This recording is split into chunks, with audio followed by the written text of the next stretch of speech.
Hello everyone, welcome back to another economics lesson from Hat's Tutors. And in today's lesson, I'm going to be covering the theory of supply, or just supply in more detail. So the first thing, the economic definition of supply here, as you can see, the supply of a good is the quantity that would be offered for sale at each of various alternative prices given or holding constant, ceteris paribus, all the other factors influencing a producer's willingness to supply the good. So ceteris paribus just is an economic term meaning all other things being equal. We just make this assumption in economics, so we simplify things using this. So we don't have to consider something like maybe a producer suddenly doesn't want to sell because of outside factors other than like one of the shifters of supply, for example. Like just a rough example there. Hopefully that makes sense to you. And then producer sellers are motivated by profit, so supply drawn under the assumption that if costs of doing business remains unchanged, profits rise as the price of products increases.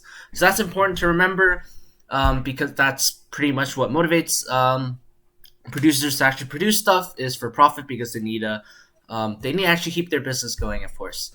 So hopefully that made sense. But just an easy way to remember supply is just the quantity that be offered for sale at a given price.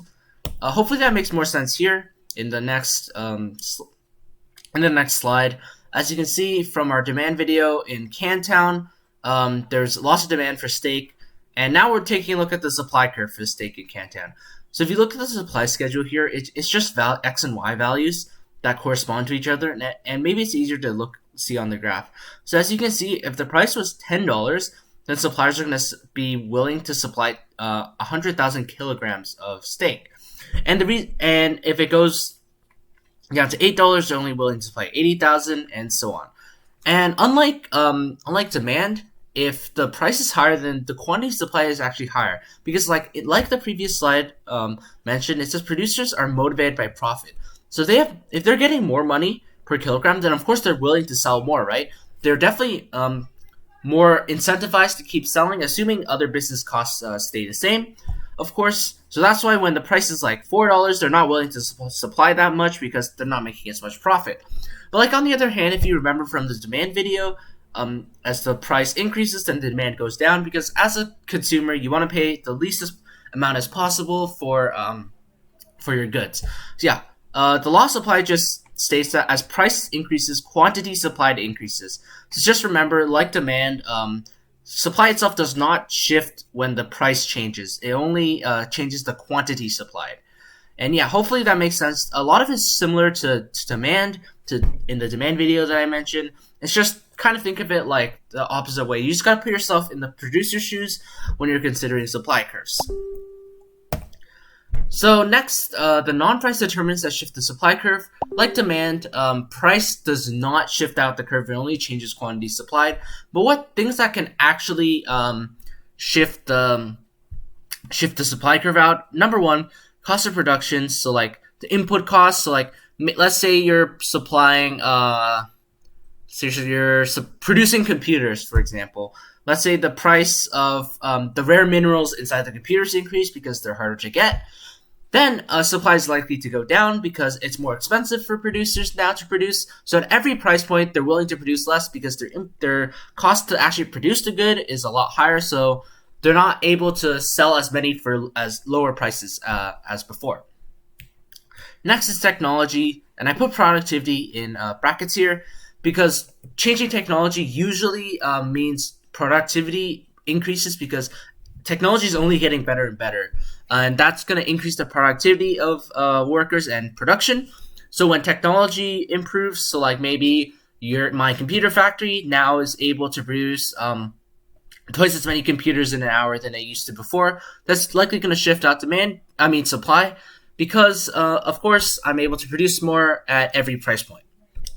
The third one, I crossed it out because I wasn't really sure what my textbook said, but Government regulation should be the third one. So like stuff like it's kind of similar to like taxes and subsidies, in that if the government heavily taxes, let's say start taxing computer producers because computers are not good for society, so on, then supply obviously is going to go down because it's more expensive to produce now. But on the other hand, if the government wants to, let's say during the COVID-19 pandemic, increase the supply of computers to give give to like kids around the world for their education, then they're going to subsidize, let's say, computer producers, and that's going to help increase the supply of computer production because their input costs are lower. Number 4, prices of other goods that can be supplied or substitutes in production that are related to those goods.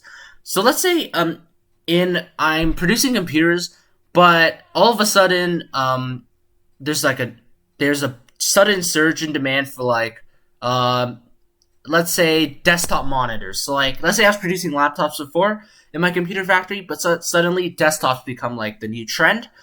So as the demand for desktops rises, if you remember from the demand video, then that's going to increase the equilibrium price.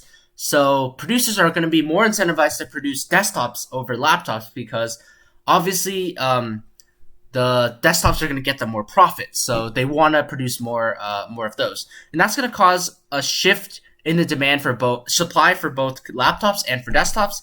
It's likely going to decrease the supply of laptops because they're not as incentivized to sell those because not as many people are willing to buy them. While on the other hand, for desktops, the supply of that is going to increase because more people want it, and that leaves greater room for profit for the producers. And number 5 is the number of producers in the market. So if I'm the only laptop producer like in my city, obviously there's only so many I can produce. But let's say I have like 2, 3, 4, 5, like 5 competitors, then I'm able to. Then the supply of laptops is actually going to increase because more and more companies are able to produce it. That means more of them are going to go into the market. I think like this one should be pretty straightforward. Number 6 is expected future prices, the one that I wrote in pencil. So let's say as a laptop producer, I expect in the future that maybe laptops are gonna continue being like popular or whatever. So like if I expect the price in the future to increase, then I'm gonna be more incentivized to keep producing laptops. While if I expect in the future that everyone's gonna stop using laptops and start using something like desktops, then like I would likely expect the price of laptops to go down, and that would change my selling patterns accordingly. So anyways, that's going to do it for today's lesson. Hopefully you guys are able to learn something new. And if you have any questions, please remember to leave in the comments below, and we will try to get back to you. Thank you so much for watching, and I will see you soon.